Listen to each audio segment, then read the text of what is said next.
The laughter of the villagers echoed across the square as they circled her like hunters who had finally cornered their prey. She stood barefoot in the dust, her dress torn at the hem, her eyes still carrying the quiet strength that had always unsettled them. They hated that strength, that calm defiance that never bent even when they shouted insults or tried to make her small. It was not because she had wronged them but because she had never bowed to their rules, never played the role they wanted her to play. Jealousy and fear drove them, for she was a reminder of what they were not: brave, unyielding, unwilling to trade her soul for acceptance. In their envy they chose humiliation as their weapon. They dragged her forward, scooping up handfuls of wet earth from the riverbank, smearing it across her arms, her face, her hair.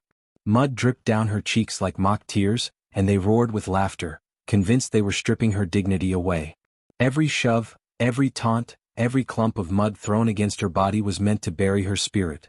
The older women cackled and sneered, whispering about how she thought herself better than them, while the men jeered, calling her prideful and cursed.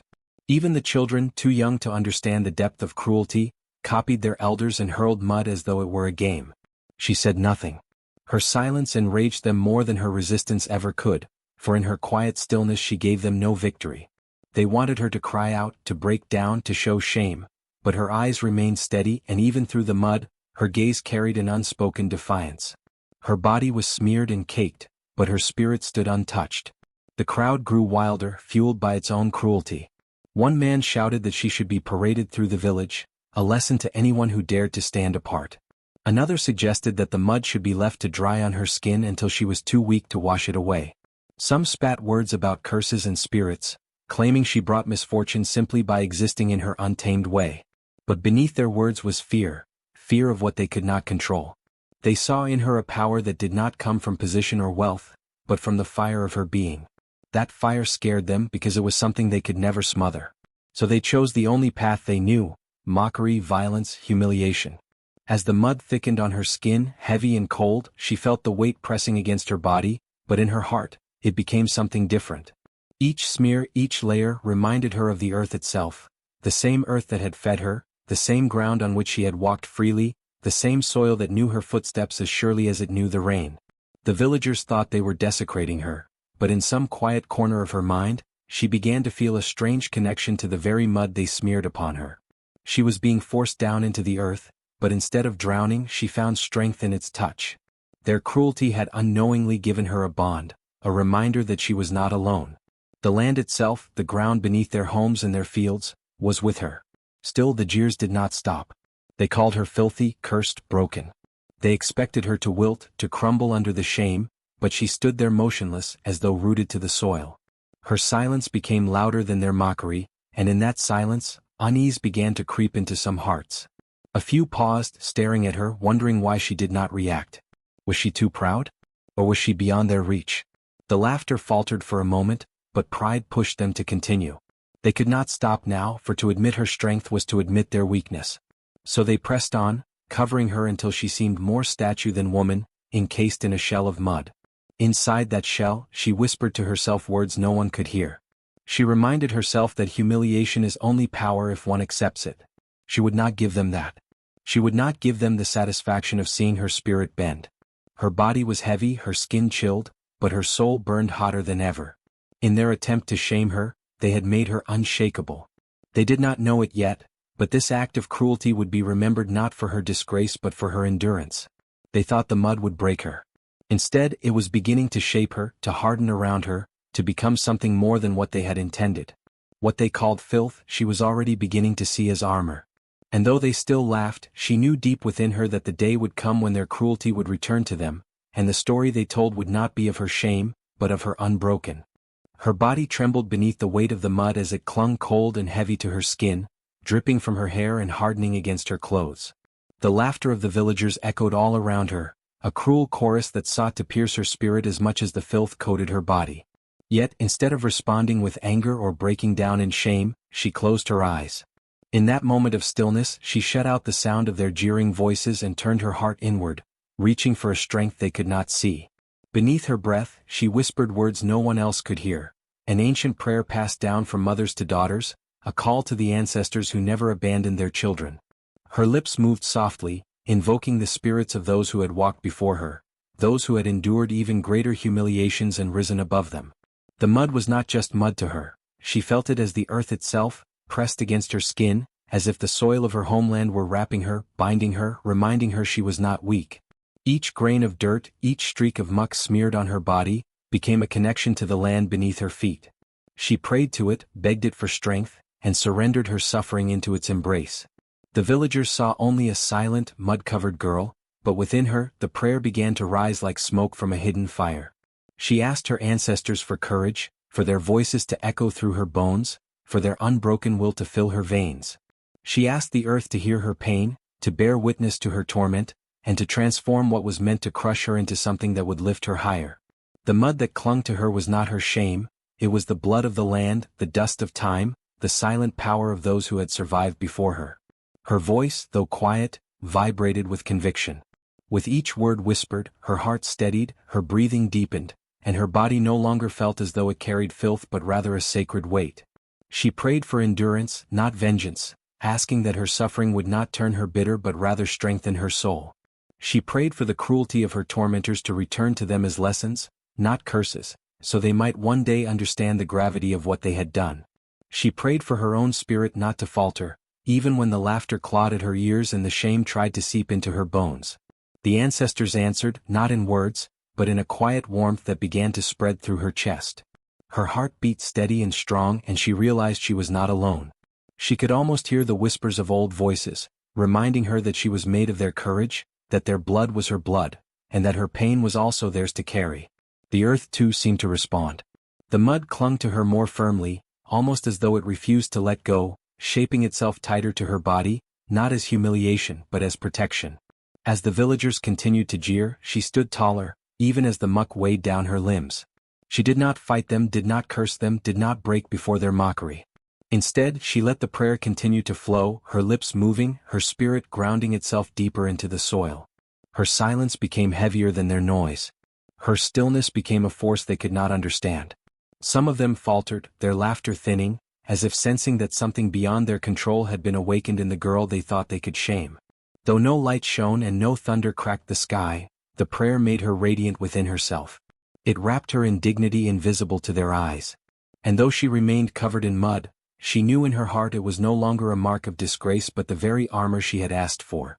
In her silence, in her whispers to the unseen, she had found her strength.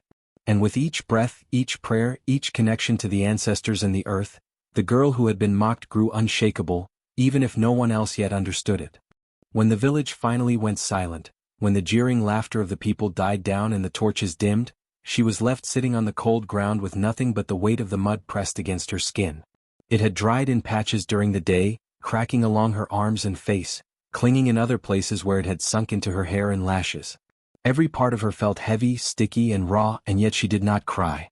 She sat in the stillness of the night, the distant hum of insects in the grass around her, the faint chorus of owls calling from the treeline, and in that silence she began to notice something strange.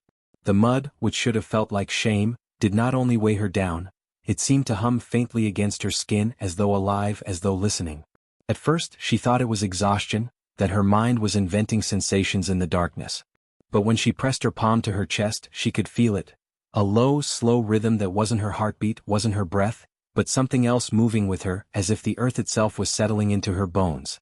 The mud, which the villagers had slapped on her with cruelty, carried the cool breath of the river, the soil of the fields, and the strength of stones washed smooth by time. It did not feel like filth. It felt ancient.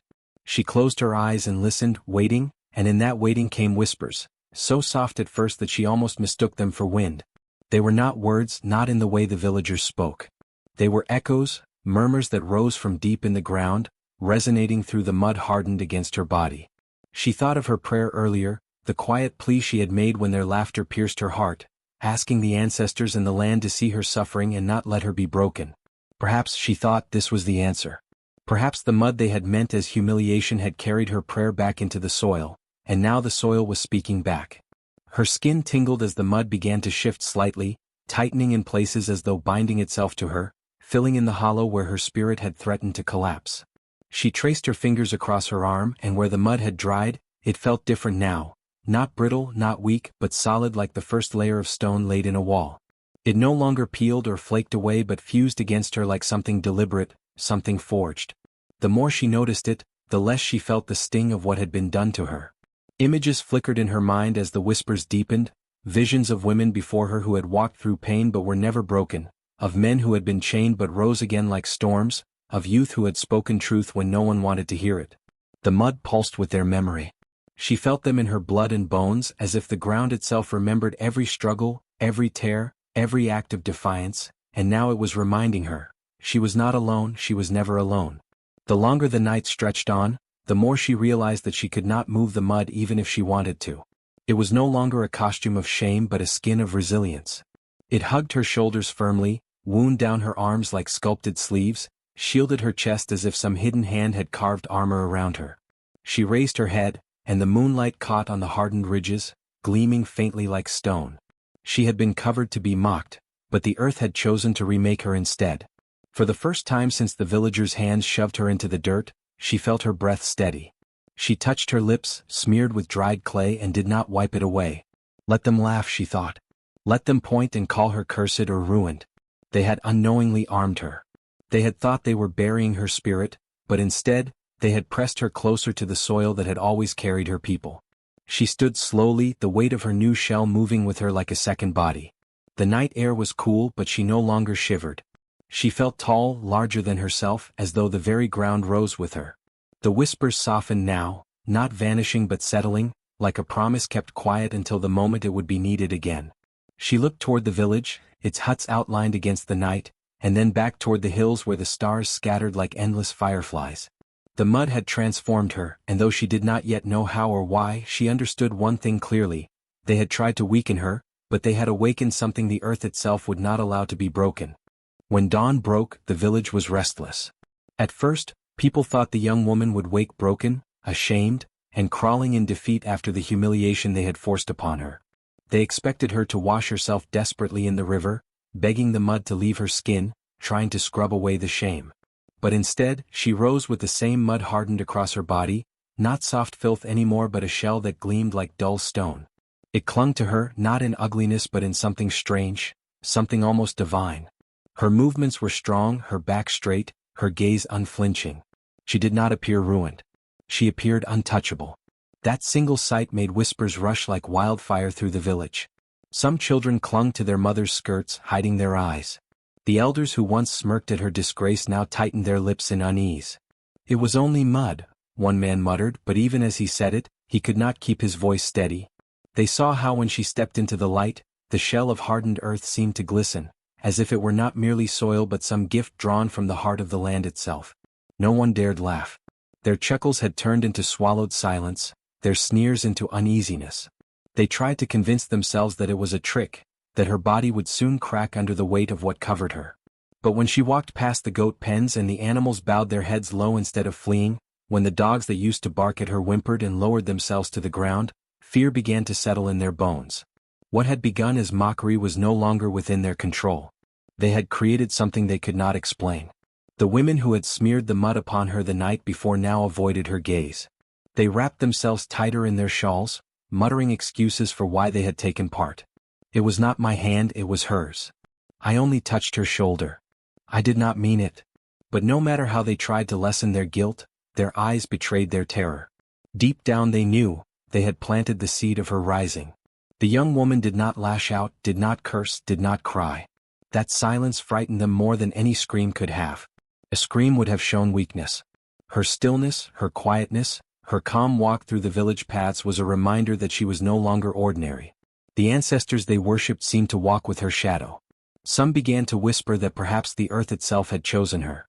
"Did you see how the mud hardened?" one old man said to another. "That is no mud. That is armor." And though the other man hushed him, the truth had already spread in whispers like wind between huts.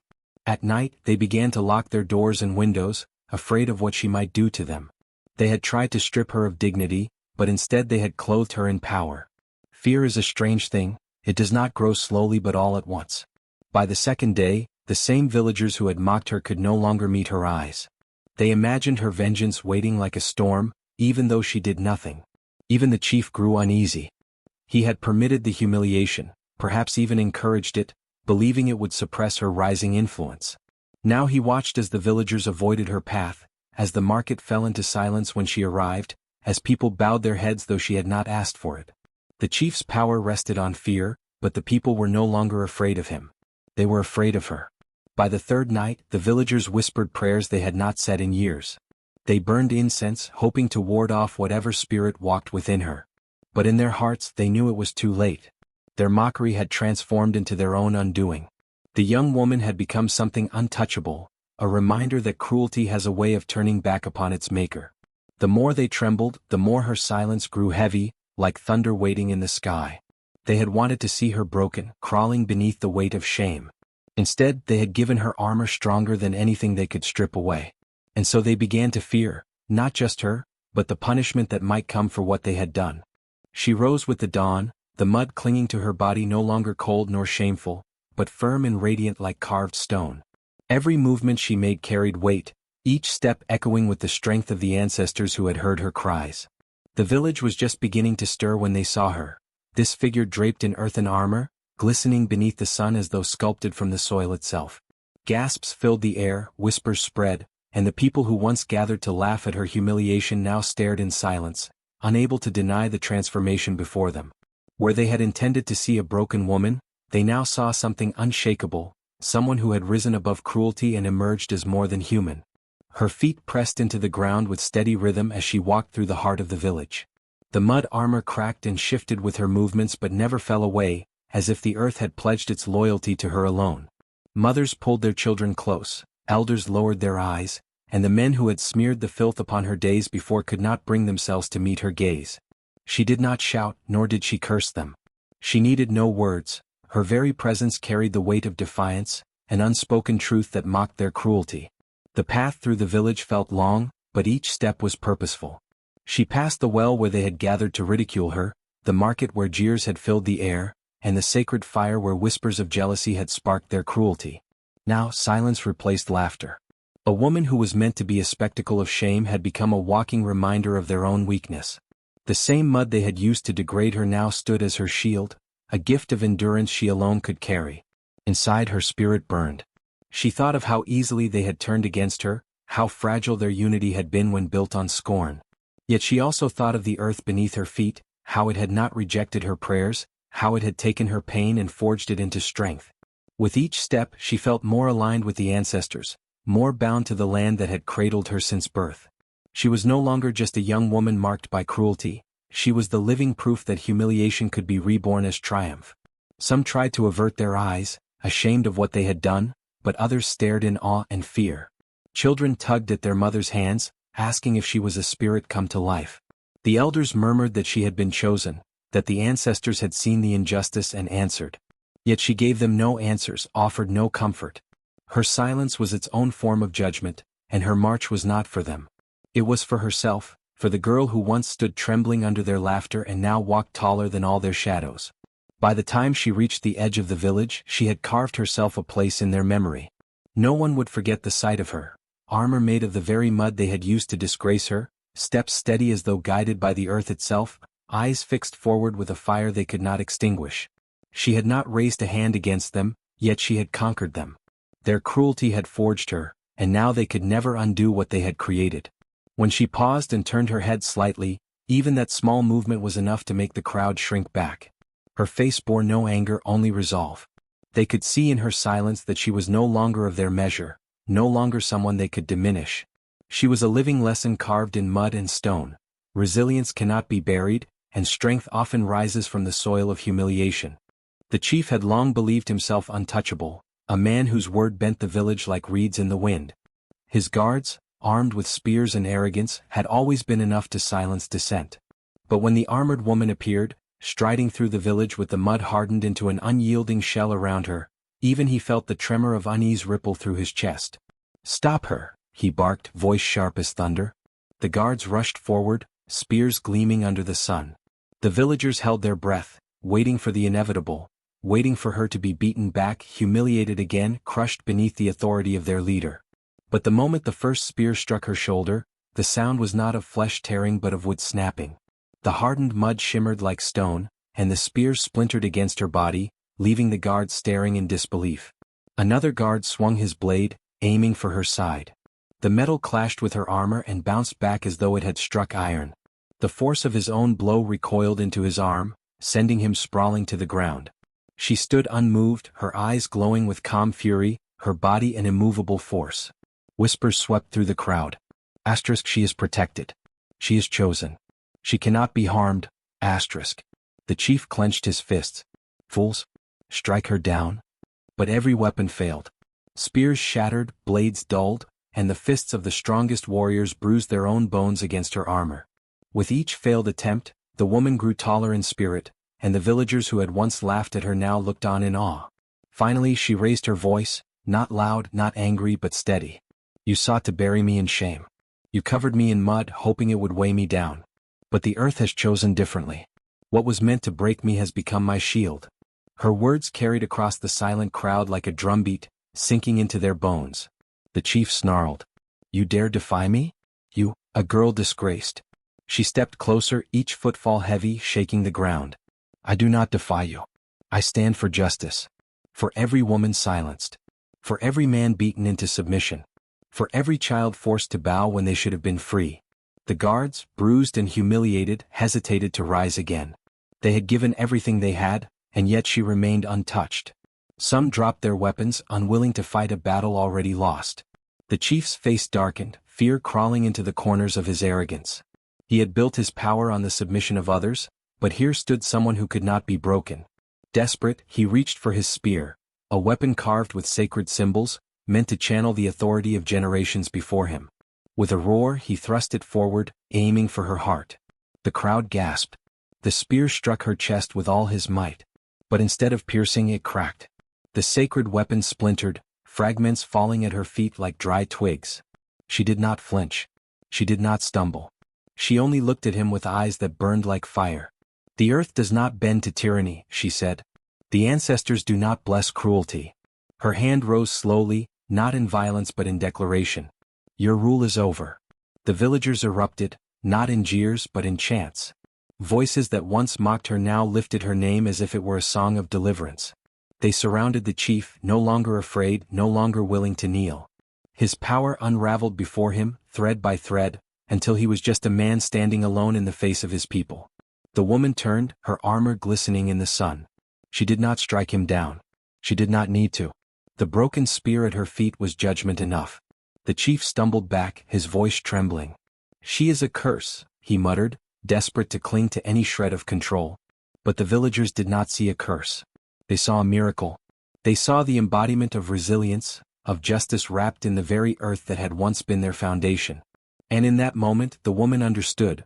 This was no longer about her humiliation or her survival. This was about every soul who had ever been silenced. Her armor was not just her protection, it was a symbol. A promise that no matter how much cruelty sought to bury the righteous, the earth itself would rise to defend them. The battle was won not by blood, not by vengeance, but by unshakable defiance. The clash came like thunder rolling across the earth. The chief's guards, proud men who had long believed their spears and shields made them untouchable, advanced with the weight of authority behind them. Their bronze-tipped weapons glistened under the sun, their chants echoing the call of violence. Yet before them stood a woman, once their scorned victim, now encased in an earthen shell that shimmered not with gold, but with the raw strength of the land itself. They lunged at her, spears thrusting like the fangs of snakes. The villagers held their breath, expecting her fall. But as the first spear struck, the sound that followed was not the tearing of flesh, but the sharp crack of wood splintering. The weapon shattered against her armor, fragments falling harmlessly to the dust. A gasp spread through the crowd, followed by a stunned silence that seemed heavier than any chant of war. Another guard rushed forward, his muscles straining as he raised his spear with both hands. He drove it down with all the force of his training, aiming for her chest. Again the mud armor caught it, absorbed it, and returned nothing but broken pieces. This time it was not just the weapon that snapped, it was the guard's certainty, his faith in power. He stumbled back, his eyes wide, whispering, "She cannot be harmed." The chief shouted commands, his voice breaking with urgency. "Surround her. Strike together." The guards obeyed, circling her like wolves around prey, yet the woman did not flinch. She did not cower. She stood as if the earth itself rooted her to that spot. Spears rained from all directions, some aimed at her head, others at her back and legs. Each one met the same fate, cracking, shattering, reduced to useless sticks against her living armor. The villagers began to murmur. It is the ancestors. The land protects her. The mud has become her spirit. Fear spread among them, not the kind born of violence but the kind born of realization, that what they had mocked, what they had thought to be shame, had turned into something untouchable, sacred.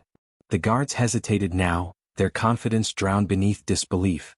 One of them dropped his weapon entirely, refusing to strike again. Another raised his shield, not against her, but as if to protect himself from whatever unseen force encased her body. The chief saw their hesitation, his face twisting with fury.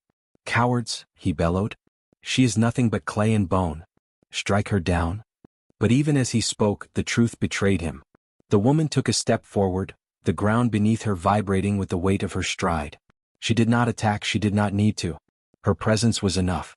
With each step, the guards retreated, their broken spears littering the ground like fallen branches after a storm.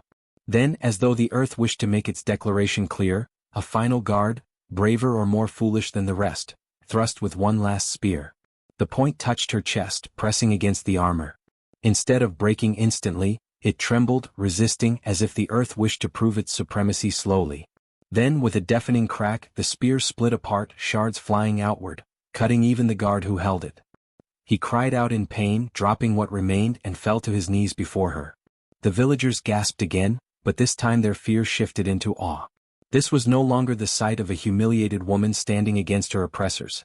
It was the revelation of a power greater than any chief, greater than any weapon forged by human hands. The mud had become more than armor. It was truth. It was judgment. The woman raised her hand, the hardened clay covering her arm gleaming in the sunlight. She said no words, yet her silence was louder than any war cry. The shattered spears at her feet told the story. No blade could pierce her, no chain could bind her. The weapons of men were nothing compared to the will of the earth and the resilience of her spirit. And so, one by one, the villagers fell to their knees, not out of command but out of recognition. They had tried to break her, and instead she had become unbreakable. The chief alone still stood, his pride forcing him upright even as the truth burned in his eyes. Yet even he could not deny the sight before him. A woman who bore the armor of mud, who had endured humiliation and risen with power stronger than iron, stronger than fear itself. In that moment the tide shifted. She was no longer their victim, no longer their outcast. She was something beyond them all, a force, a legend, a truth the land itself had chosen to reveal. And at her feet lay the proof, a battlefield not of blood, but of broken spears, each one a fragment of a past that could no longer bind her. The village square was silent, broken only by the sound of her footsteps as she stood in the center, encased in the hardened mud that had become her armor. Spears and swords lay shattered at her feet. The chief and his guards, who once commanded the people through fear, now cowered before her. The villagers gathered in a trembling crowd, their eyes wide with awe, terror, and shame. They had mocked her, covered her in mud to degrade her, yet that very mud had become her strength. She could feel the power pulsing through the armor, an ancient force that seemed to speak through her veins. It whispered of revenge, of bringing down those who had tormented her and left scars on her heart. With a single gesture, she could strike fear so deep into them that no one would ever dare harm her again. The crowd held its breath, waiting, believing she would unleash fury. But instead of raising her fist, she raised her voice. It rang out clear and strong, carrying across the square like thunder after a long silence. "You sought to bury me in shame," she declared, her eyes sweeping over the villagers. "You covered me in mud, thinking it would weigh me down. But this earth has become my shield. You tried to strip me of dignity, but you only revealed my strength. Today I stand not for revenge but for justice." Her words rippled through the crowd. Mothers clutched their children. Old men lowered their eyes. Even the chief could not meet her gaze. She could see their fear but also their guilt, an unspoken recognition that what they had done was cruel, and what stood before them was not just a woman, but a mirror of their own ugliness. She turned toward the chief, who trembled as sweat dripped down his brow. "You ruled with arrogance, blind to the suffering of your people. You mocked the weak, silenced the poor, and believed power made you untouchable. But power without compassion is nothing. Today you are shown how easily your strength crumbles when met with truth." The chief staggered back, but she did not advance. Instead, she raised her armored hands to the sky. "I will not become like you. I will not strike out in cruelty. Mercy is not weakness. It is the strength that binds communities, the voice that brings balance. I stand not to destroy, but to remind you that no one can bury justice beneath shame. A hush fell over the people. Some wept, others knelt. They had expected wrath, but instead they saw restraint, dignity, and a power greater than violence. For the first time, they did not fear her as a monster but began to see her as something sacred. Slowly, she removed a shard of broken spear from the ground and placed it at the chief's feet. Let this remind you of the day weapons broke against the armor of truth. Led not through fear but through fairness, or the earth itself will rise to correct you again. The chief bowed his head, humbled in a way no battle had ever forced him to be. The villagers followed, lowering themselves in respect. She stood tall, not as their victim nor as their executioner, but as a living embodiment of resilience, proof that dignity and mercy were stronger than any chain. And in that moment the mud whispered again, not of vengeance but of balance. The land had chosen her not to destroy but to restore. The air was heavy with silence as she stood in the center of the village, her body encased in the hardened mud that had become her second skin. What had once been thrown upon her as an insult now gleamed like armor in the sun. The villagers who had jeered and mocked her days before now watched in trembling awe. Their whispers carried through the crowd, some calling her cursed, others calling her chosen, but none daring to meet her gaze. She felt the pulse of the earth beneath her feet, a steady rhythm that coursed through her like blood. It was not just mud that coated her body, it was the strength of the land itself, a reminder that the soil they walked upon was alive, that it remembered, that it responded to those who called upon it with sincerity. She had whispered her pain into the ground, poured her tears into the dirt, and in return, the earth had clothed her in resilience. Children peeked out from behind their mothers, eyes wide with both fear and wonder. The men who had once boasted about her weakness now shifted uncomfortably, their pride swallowed by the sight of her standing unbroken. Even the elders, keepers of the village's traditions, bent their heads in shame, for they could no longer deny the truth before them. The girl they had tried to bury beneath humiliation had risen as something greater. But with her newfound power came a choice. The armor of mud did not only shield her from harm, it demanded purpose. It was not meant to be paraded as a trophy of survival but wielded as a mantle of responsibility. She knew this as deeply as she knew her own breath. She could become a weapon of vengeance, crushing those who had wronged her, or she could become something rarer, something harder, an emblem of justice, balance, and endurance. She raised her voice, strong and steady, carrying across the gathering like a river flowing over stone. You called me weak. You called me nothing. You sought to bury me in mud, but the land itself has risen to prove you wrong. What you saw as shame has become my shield. What you cast upon me as cruelty has been transformed into power. And this power is not mine alone, it belongs to the earth, to the ancestors, to all who suffer and endure. The words struck the villagers with a force sharper than any blade. Murmurs spread through the crowd, guilt, fear, respect all swirling together. The chief, who had tried to silence her with guards and spears, stood silent now, his authority crumbling in the face of what could not be denied. His eyes darted toward the people, searching for their loyalty, but he found only doubt.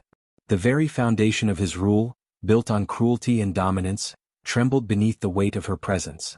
It was then that the villagers began to kneel, not in fear of her power, but in acknowledgement of what she represented. One by one, men and women bent their heads, until the entire village seemed to bow to her, the mud warrior, the girl who had risen from humiliation into legend. Her chest tightened, not with pride but with the gravity of her new role. She was no longer merely a girl who had suffered. She was a guardian, a living reminder that resilience could outlast cruelty, that the land itself fought for those who honored it. The wind shifted, carrying the scent of rain and soil, as though the earth itself was celebrating her rise. She lifted her arms, the hardened mud glinting like bronze in the sunlight, and declared, I will not be your weapon of vengeance, but I will be your shield of truth. Where injustice rises I will stand. Where cruelty spreads I will resist. I'm not broken. I am the mud warrior, chosen by the land itself. And with those words, her story rooted itself in the hearts of the people, like a seed planted deep in fertile ground. From that day forward, no one dared to mock her, for she was no longer just a girl of the village, she was a guardian, a legend, and a force that reminded them all of the strength that slept within the soil beneath their feet. She had risen not in hatred but in power and purpose. The mud warrior had been born. The villagers gathered in the square, their eyes heavy with a mixture of awe and guilt. Where once they had come to laugh at her, to jeer and mock, now they came in silence. In the center stood the girl they once covered in mud, the girl they sought to humiliate. But the mud had betrayed their cruelty, it had hardened into armor, and from it she had risen as something greater. On this day, however, she did not come armored in her earthen shell.